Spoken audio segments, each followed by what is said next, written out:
Pemirsa, Ketua Umum PDI Perjuangan Megawati Soekarno Putri kembali menegaskan dukungannya terhadap pemerintahan Joko Widodo. Dalam perayaan ulang tahun PDIP ke-44, Mega dengan tegas menyatakan dirinya dan kader PDIP ada di belakang Jokowi demi mengawal pemerintahan yang sah secara konstitusional. Apa makna di balik sejumlah pidato Mega yang disampaikan di hadapan Presiden dan kader PDIP? Apakah penegasan sikap Mega sebagai peringatan bagi pihak yang berusaha menggoyang pemerintahan? Kita akan membahasnya bersama narasumber pakar komunikasi politik Gun-Gun Herianto dan pengurus DPP PDIP Eva Sundari. Dan nanti juga kami akan mencoba menghubungi salah satu pimpinan DPR RI untuk bergabung bersama kami hari ini. Saya menyapa dulu narasumber kami, Pak Gun-Gun, selamat malam. Selamat malam. Pak Ibu Eva juga selamat malam. Terima kasih sudah bergabung bersama kami malam hari ini. Mbak Mun, sebelum kita mulai dialog kita, pemirsa, kami akan menyampaikan informasi mengenai Ketua Umum PDIP Perjuangan yang menegaskan sikapnya dalam mendukung pemerintahan Joko Widodo sebagai pemerintahan yang sah secara konstitusional. Pernyataan ini disampaikan Mega dalam perayaan ulang tahun PDIP ke-44 hari ini dan berikut kita simak selengkapnya. Dua landasan, yaitu landasan ideal, yaitu Pancasila, dan landasan struktural, yaitu pemerintahan yang stabil. Untuk itulah PDI Perjuangan selalu ikut dan berdiri kokoh menjaga jalannya pemerintahan Presiden Jokowi dan Wapres Yusuf Kala sebagai suatu pemerintahan yang terpilih secara konstitusional melalui pemilu langsung. Jadi kalau ada yang mau macam-macam itu Bapak Presiden, Bapak Wapres, panggil saja kita.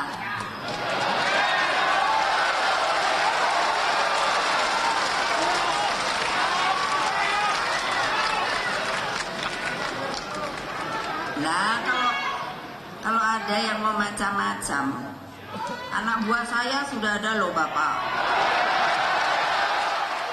Itu tadi cuplikan pidato Megawati Soekarno Putri. Hari ini kita akan langsung memperbincangkan dengan narasumber di studio. Saya mungkin ke Ibu Eva terlebih dahulu nih, sebagai orang PDIP, bagaimana Anda membaca pernyataan tadi, misalnya tadi yang terakhir, misalnya kita highlight saja ya, kalau ada yang macam-macam Presiden, panggil saja kita.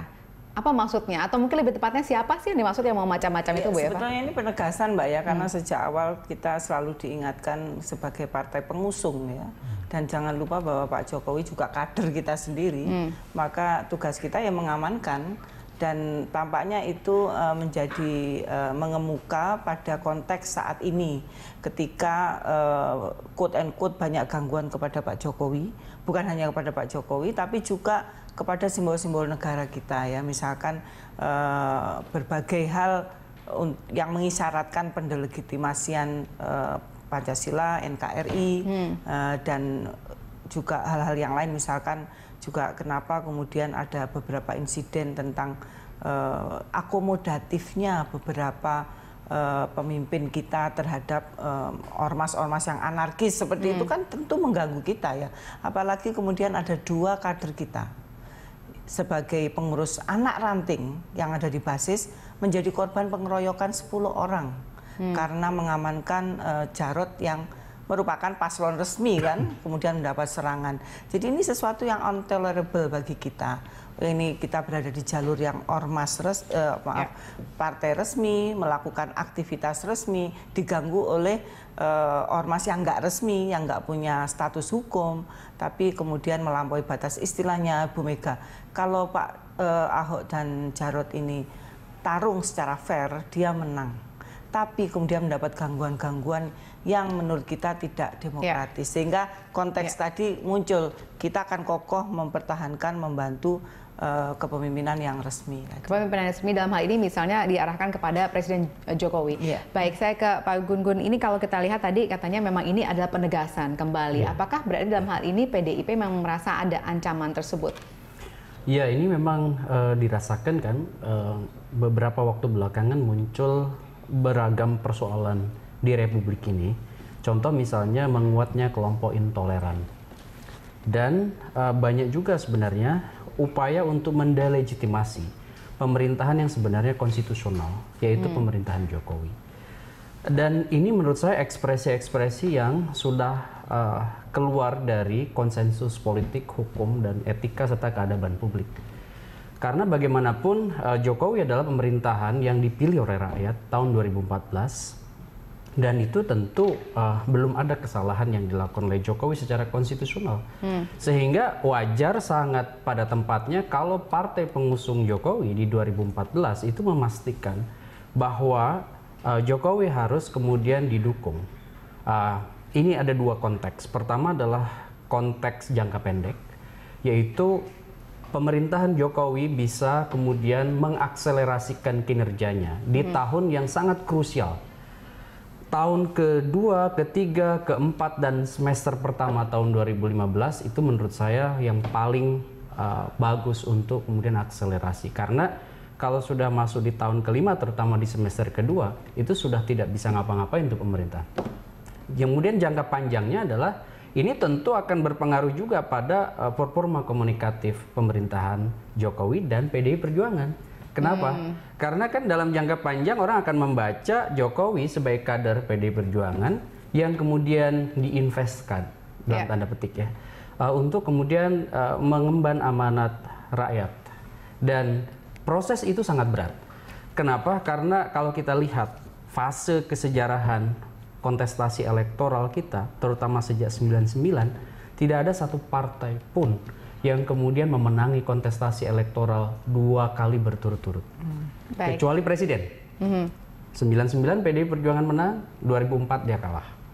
Golkar kan? Kemudian 2009 Demokrat. 2014 kembali ke PDI Perjuangan. Nah, salah satu indikator yang kemudian sering sekali teraba dalam denyut persepsi publik itu adalah bagaimana partai itu bisa menghadirkan yang disebut dengan bonum komun atau kepentingan publik yang kemudian kepentingan publik itu bisa merembes, dirasakan kehadirannya, eksistensi keseharian di warga masyarakat. Contoh misalnya soal kesejahteraan. Nah, kalau kemudian gangguan politik yang mengakibatkan rontoknya tingkat kepercayaan masyarakat kepada pemerintah, itu yang rugi bukan hanya Pak Jokowi, bukan hanya rejim pemerintahannya, tetapi juga partai pengusung. Karena akan diidentifikasi sebagai bagian dari orang yang bertanggung jawab atau pihak yang bertanggung jawab. Jadi dalam hal ini bisa dikatakan ini cuma bukan hanya penegasan untuk Presiden Jokowi dan pemerintahannya, tapi juga untuk PDIP, eksistensi PDIP ke depannya.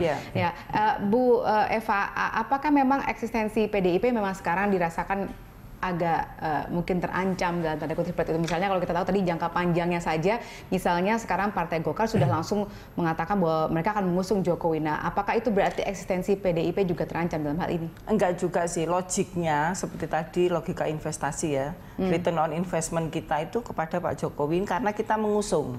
Jadi kalau Pak Jokowi nggak sukses, maka kita berat untuk pileknya, pilpresnya yang akan datang. Jadi beda konteks dengan Golkar yang nyelonong di tengah jalan kan, kemudian klaim.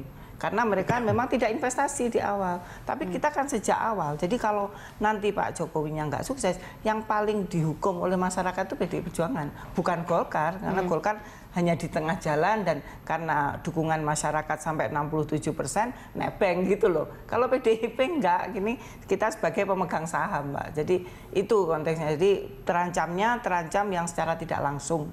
Karena kita penanggung jawab mengusung dan bahkan ngasih nawacita kan kepada Pak Jokowi. Jadi itu. Oke, kita break terlebih dahulu. Nanti kita akan lanjutkan lagi dengan isi pidato lainnya. Kami akan lanjutkan usai jeda berikut ini. Pemirsa, kami harap Anda tetap bersama kami.